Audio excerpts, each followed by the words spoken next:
یا اللہ پاک، جب میں مایوس ہو جاؤں تو میری مدد فرما، کیونکہ میری زندگی کے بارے میں تیرے فیصلے میری خواہشوں سے بہتر ہیں۔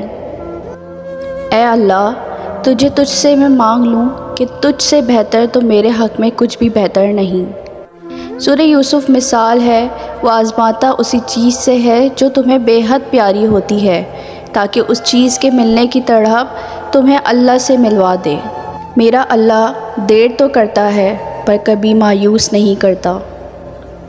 قبر کی تنہائی سے پہلے بھی قدرت ہمیں کئی بار تنہا کرتی ہے تاکہ ہم خالق سے تنہائی کی مضبوطی سمجھیں۔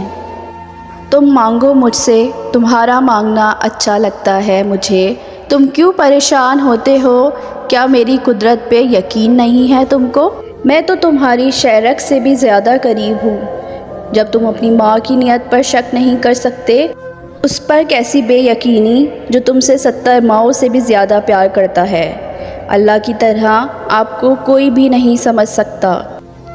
میرا رب وہ رب ہے جو انسان کی روح کے اندر کی اذیتوں سے بھی واقف ہے، اور اللہ اپنے بندوں کو بکھرنے سے پہلے سنبھال لیتا ہے۔ ان کے دل ہمیشہ روشن رہتے ہیں جن کی زبانیں اللہ پاک کے ذکر سے تر رہتی ہیں۔ تو گناہ سوچتا ہے، گناہ نہیں ملتا، تو نیکی سوچتا ہے، نیکی مل جاتی ہے۔ دیکھ تیرا رب کتنا مہربان ہے۔ اپنے ارادوں میں مخلص رہو، تم اللہ کی مدد ہمیشہ ساتھ پاؤ گے۔